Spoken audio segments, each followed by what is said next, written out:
is the key. Two themes came up, I think, when I'm really thinking about this. Diverse people. Nebraska already is home to all kinds of population groups, new population groups, and they're an opportunity. We talked about this morning. If you don't get them into your educational system, if you don't get them into small businesses, if you don't get them into the workforce, you're leaving money on the table. Also, it's kind of cool, right? Diverse, when you're trying to recruit someone, and I talked to the head of an extremely well-known financial services, large West Coast-based financial services firm in Omaha, that's all I'll say. The people that person recruit do not look like the people in this room, right? They look like all the world. And when they get off the plane here, and they look around, what are they going to see? They need to see a diverse, rich, complex, socially, culturally, economically complex community. And you need diverse places. Millennials, they have high expectations. I know you think, who invented the pour-over in coffee? You know what that is? You probably don't because you're too sensible. So you go to an artisanal coffee shop. They put the coffee grounds in the filter, they boil the water, and it takes 7 minutes to go through the filter, and then you get a lukewarm cup of coffee, and it's $4.50. That is a very big millennial experience. They like that, right? So you need communities that don't just have opera houses or big sports fields, right? You need communities with these third places, open spaces, art spaces, trashed warehouses where alt rock bands can play, all of these things, right, to build the communities that you want for the future. Connectivity, bicycle paths, and they aren't really luxuries. What I'm talking about here aren't really luxuries. They are the determinants of the quality of place, and we've already agreed that that is crucial. All right, that's all I've got, I think. Did I have anything else? No, discussion. Okay, good. We go on to the next one.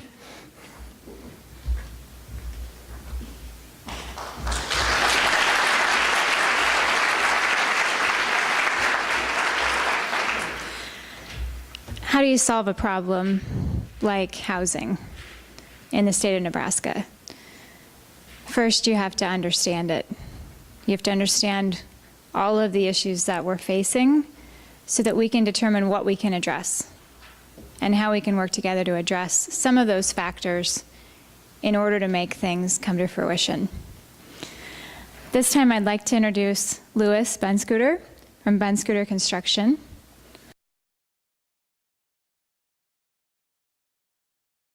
Industry.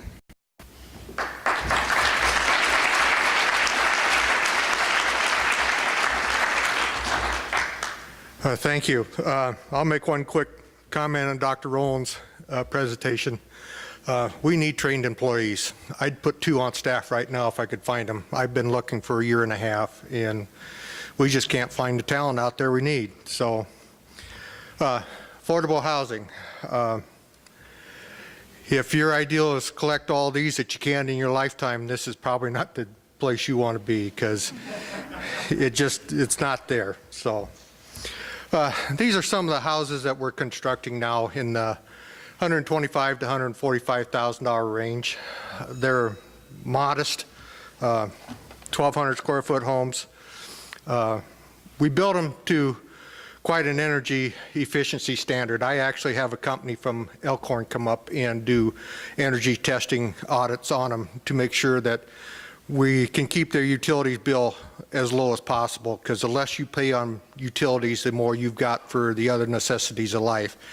And I'm kind of a tree hugger type person. I think we need to quit wasting all the resources we have. I found it quite interesting when I was putting together my presentation that this article in the Sioux City Journal, it shows that 40% of the people in Woodbury and Dakota counties are having trouble with the basics: housing, transportation, food, health care, and child care. Part of the reasons they gave was low wages, basic cost of living outpaced the wages, job location to affordable housing. There's people's driving 40 miles to work in those communities. And who are they? They're the individuals that teach preschool, care for our aging parents, individual at wait tables, some secretarial jobs. I mean, we all know who they are. I did a wage comparison, did a little presentation that I wanted to show how hard it was for first-time home buyers that was working what I call the low-wage manufacturing jobs. You go down through there, their take-home pay is $46,000 a year. Their rent is $800 a month, and I have houses that I rent for more than that. So it's Wayne's a unique situation with the college town. Any 3-bedroom house will bring $900 or better. A 4-bedroom house will bring $1,200. A lot of college kids rent in the houses, which takes the other houses off the market for the first-time homeowners. There are other fixed living expenses, your car insurance, car payment, utilities, that kind of stuff comes to $1,250 a month. And then we hit them with the major cost, child care. Thank God my kids was raised 20 years ago when it was $200-300 a month. My kids now are telling me it's $900 a month for good college child care. So at the end of that time period, they maybe got $10,000 a year to spend on their food and everything else that they want to do. So there's not a lot left over. If we can increase their wages to an average of $16 an hour for the two wage earners, when you go down through all the totals, then they're making about $10,500 a year more. Now they've got money to put into savings. They can put savings towards their future home and other things that they want in life. According to the Voices for Children in Nebraska, my wife found this for me. 10.2% child care costs 10.2% more than the tuition for a Nebraska State College. Man, that's got to make it tough for these people to go back to college if they didn't go to college right out of high school to try to do their college care and everything else. So we've got to come up with some way to help them with the tuition or the child care or something so they can go back and increase their talents and be able to get that higher wage. Our current home buyers, they're a family of 4. They're 2 full-time wage earners. They've had steady employment for the past 15 years. Matter of fact, the one gentleman, when the tornado come through up there and wiped out the one factory, he didn't wait. He went to the next job opening within a week or 2 and took that job. So he didn't milk the downtime. He actually went out and done what they were supposed to do. They've saved $5,000 for down payment. They're barely over the income limit for a USDA grant because they figured their income at the income potential. He is laid off for 2 weeks every year because the factory shuts down over the holidays. Well, they made him include that in his estimated income instead of going off their actual income tax returns. And her jobs is such that there's some bonuses to it. Well, they also include the part that maybe she could get those bonuses in, that would increase their income. So it actually threw them over by $1,000 or $1,500 for a $5,000 USDA grant. And then they come in to Wayne's revolving trust fund. Well, Wayne is still at the 100% AMI instead of like the state average is 120. So that throws them out for that grant. So these poor people, they've been working 5 years for a house. And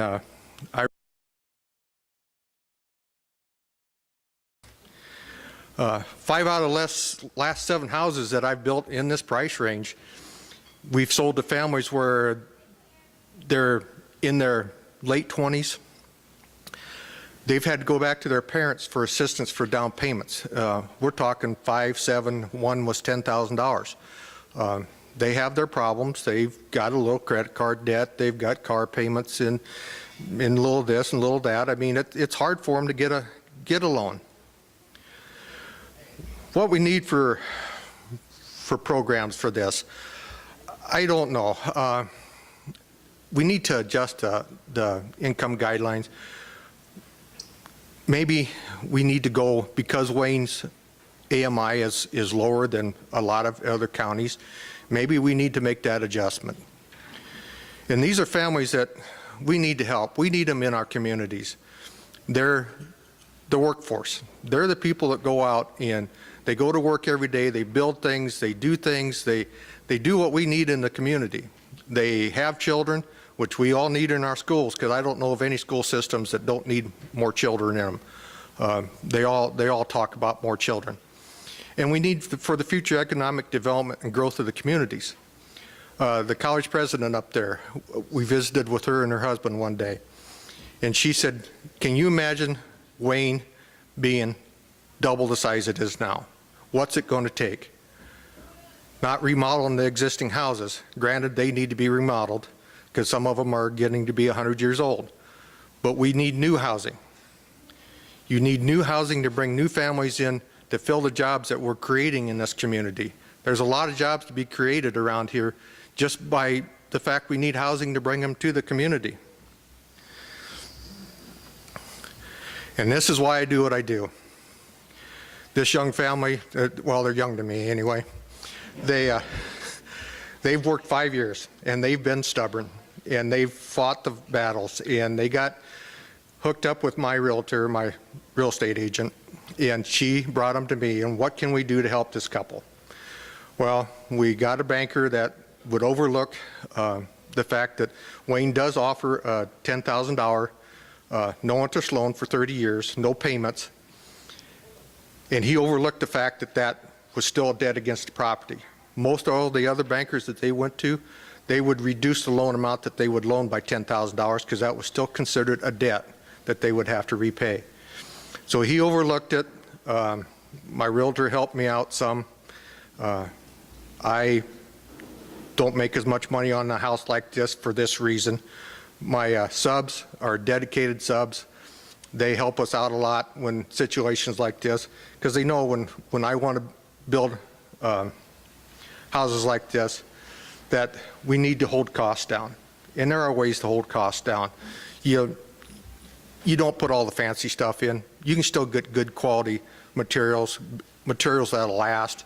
They're not the cheap throwaway stuff that you can get places. You can still get materials and get the houses built, and they're comfortable. This couple is going to paint their house. That saved me a lot of money, a lot of time, just painting the whole house. So it's just things like that that we can do to help get families like this to stay in the communities. I don't know what, I've kicked around, I guess, Governor, I don't know if you're going to like this idea or not, but if we can bond for the future to build highways and that kind of stuff, why can't we bond, use our good credit ratings to bond some money to subsidize people like this, to get them in the homes we need, to get them out there and get them going. So with that, I guess we're ready for any questions.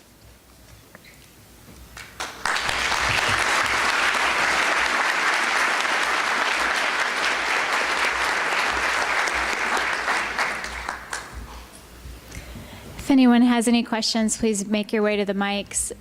I will mention there are a number of groups across the state right now working on this issue, coming together separately and talking about ways that we can attack some of those issues that Roland outlined earlier. As the governor mentioned, there's no silver bullet for housing. Unfortunately, there are myriad factors coming into play, and it's a little bit different in each community. But there are some solutions. So kudos to some of those groups that are coming together.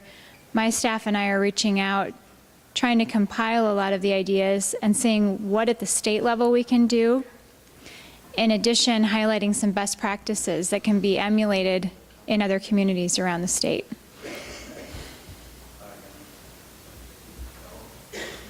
I don't know if it's on. Doesn't sound like it's on. Is it on the top?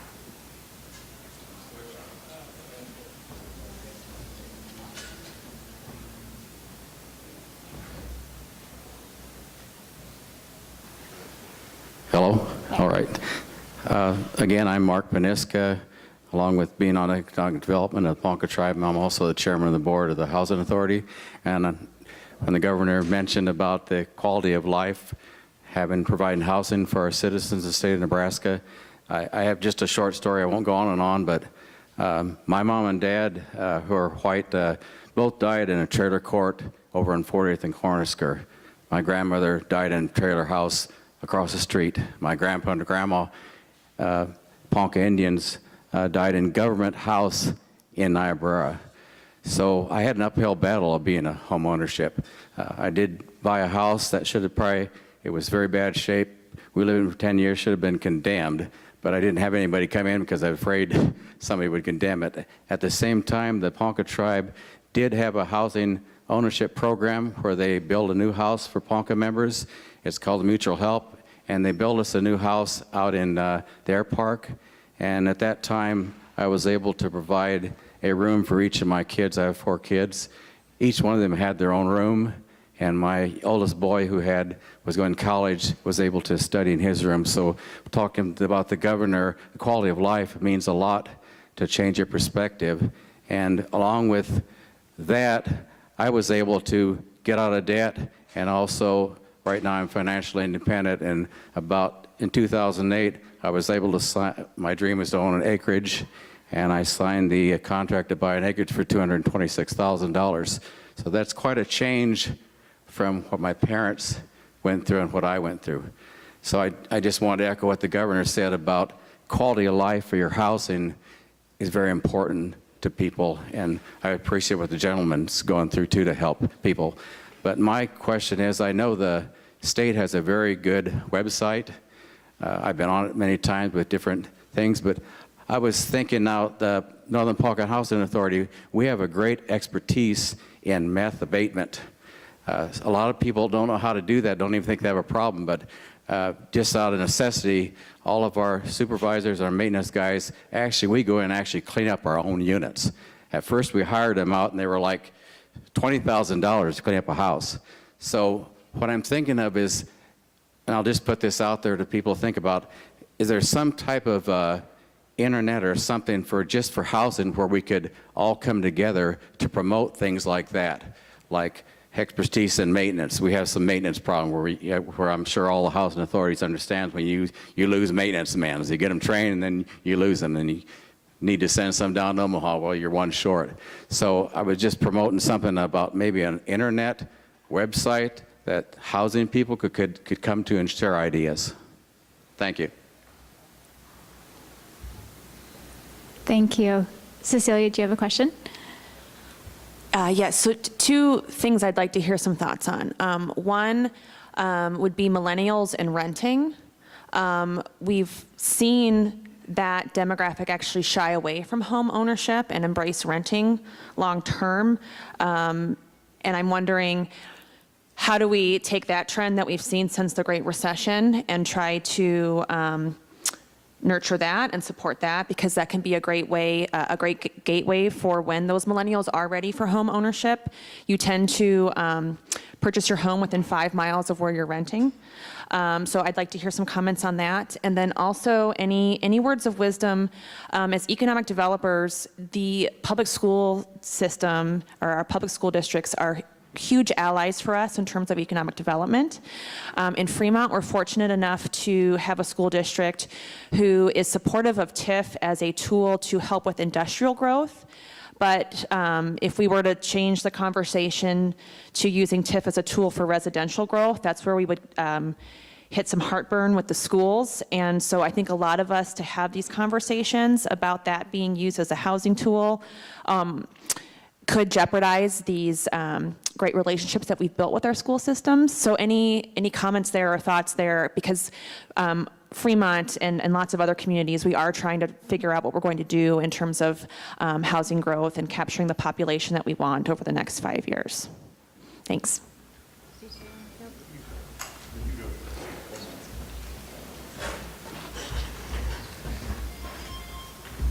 If you read my bio, it'll tell you that I used TIF financing for these housing developments. When you've got to go out and put $500,000 or better into 30 units of housing, and I'm talking just the streets and water and sewer. And that one development's been 4 years now. It's tough to recapture that money up front. I do not believe in the fact that we should use TIF for the purchase of that land and even preparing it. But the utilities, when I've got to pay that for the concrete and water and sewer and then give it to the city, there's you know, the city's basically saying, well, thanks, you know, I'm glad you did that for us.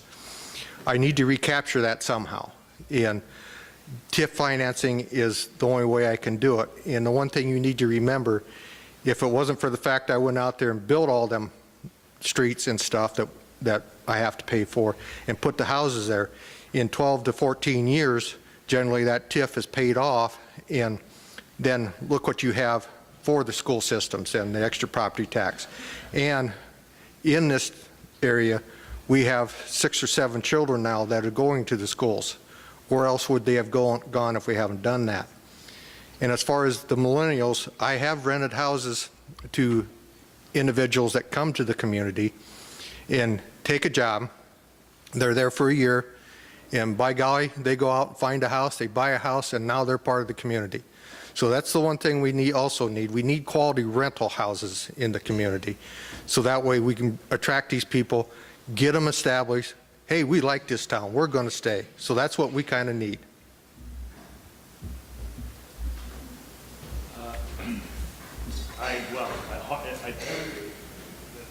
Hard to improve on that knowledge. I would say one thing, there is a shortage of low-risk, high-quality paper in the world. Right? Everyone wants to bring their money to the United States. They want to buy treasury bills, they want to buy state bonds with AAA-rated states because they're safe. Literally, people from all over the world want to do this. So the state of Nebraska might consider taking its AAA rating out for a spin and develop a path, so low interest rates. So this is not really a subsidy because the state of Nebraska has the capacity to borrow at very low rates in world markets. Take that out for a spin and put together a fund which could help support the individuals who otherwise, of course, cannot get those kind of rates. You can block your ears on that. We've got time for one more question. All right, sounds good. My name is Elisa Palmer. I'm the Director of Career Services for Kaplan University, Nebraska. And Mr. Benscoter, you pointed out some great data in regards to the cost of child care and how the cost of child care is equal really to mostly people's mortgage payment or rent payment monthly. And so this question is for either one of you. What were some ways that you may have, or ideas that you looked at for providing affordable child care? I know we have done some things government-wise like loan forgiveness or student loan debt decrease for certain things. In my area where I work, I know that one of our high areas is healthcare, and I employ a lot of nurses. And our area that we need employment in to fill is healthcare, but they take a lot of the jobs that are overnight or on the weekends so that they can keep their own kids at home because they can't afford the cost of childcare. And so we're just trying to have some ideas on how to make affordable childcare as a community development product for where they will stay in the workforce and fill those jobs that are needed to be filled Monday through Friday from 8 to 5 or 7 to 3. Any ideas? That's a very good question, and something that I think needs to be looked at, particularly on the community level. And I hear this across the state, especially in more rural communities where folks are having difficulty finding the childcare they need, let alone affordable childcare. There's just no spaces available. I heard about this even in Norfolk, which is a relatively good-sized community. People were expanding their families and then not able to go back into the workforce because they couldn't find someone to take care of their child. So something also we certainly need to take a look at, and affordability is going to be an important question too, playing into the wage rates and the housing rates that we have. But very good question. Well, we've got one more session this afternoon where we're going to hear quite a bit of data about the workforce challenge that we have.